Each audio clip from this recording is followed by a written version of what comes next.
I'm gonna do some small changes on my M5, and the best part of it is it's not gonna cost me anything. My Xterra is back on the channel for some small upgrades. Then I'm gonna close out the vlog talking about what's coming up for my Porsche 911.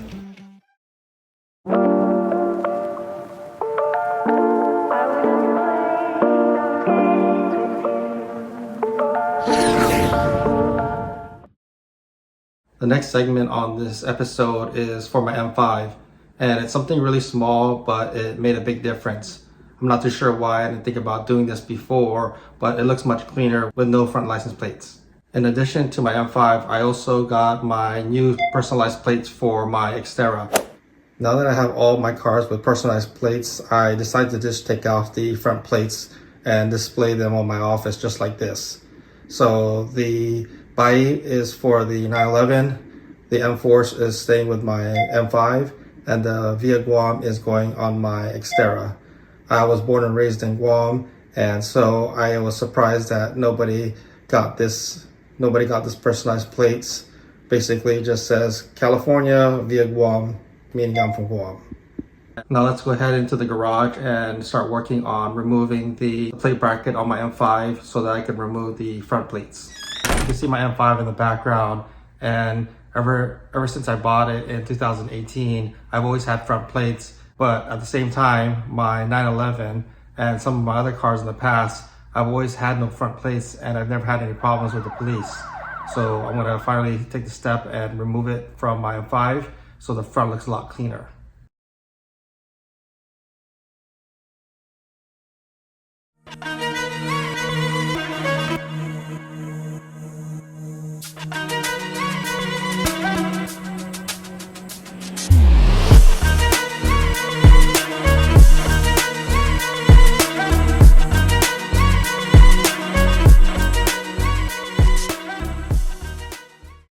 I've owned many cars in the past, but it wasn't until I purchased my M5 that I decided to get personalized plates. I think what made me want to put the plates in the front was because of the excitement of owning personalized plates, when I didn't realize that it would actually look much cleaner if it didn't have the plates.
It's been several months since I've had my Xterra on the channel, but on this episode I bought a few parts for it to restore it back to OEM form. Last time I did an update on my Xterra, I installed the window visors as well as the roof carriage.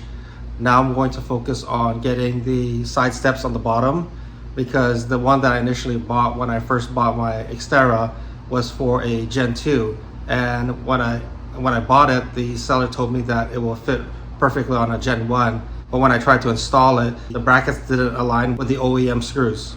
I was able to source a pair for the first gen Xterra, and this time when I purchased it, I made sure that before I left, I lined these up with the OEM bolts that are underneath the chassis so that it fits perfectly. The first thing I'm going to do is give them a good wash. When I got it, it was quite dusty, so I'm going to go ahead and clean it up and then install it.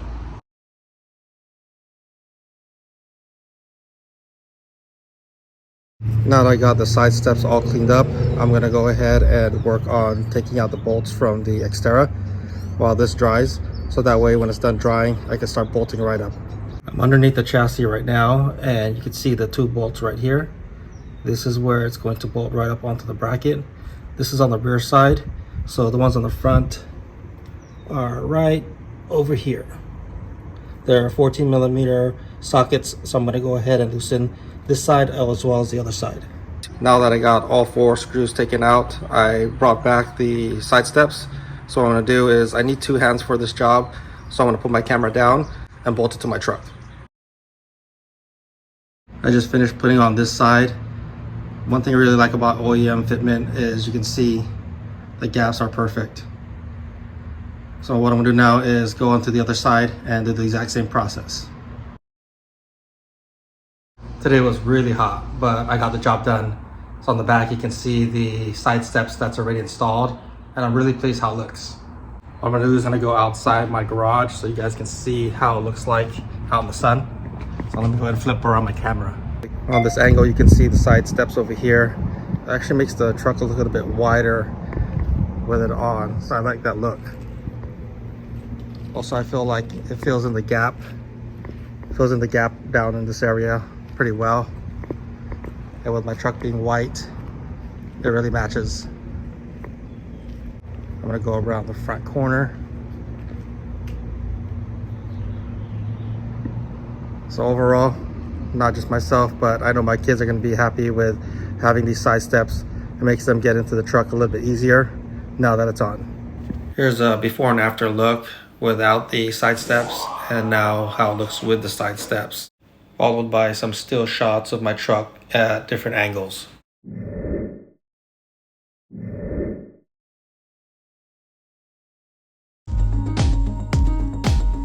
The 4th generation Ford Mustang is one of my favorites, especially the body style from 99 up. I've been keeping an eye out on the marketplace for the Cobra version because it really has a lot of potential.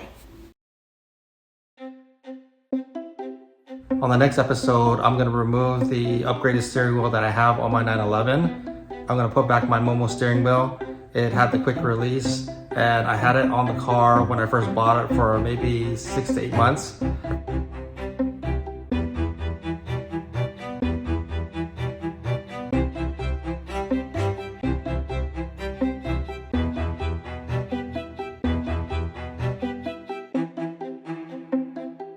It's a little bit boring driving it with this setup. I want to go back and get that race feel with the Momo steering wheel.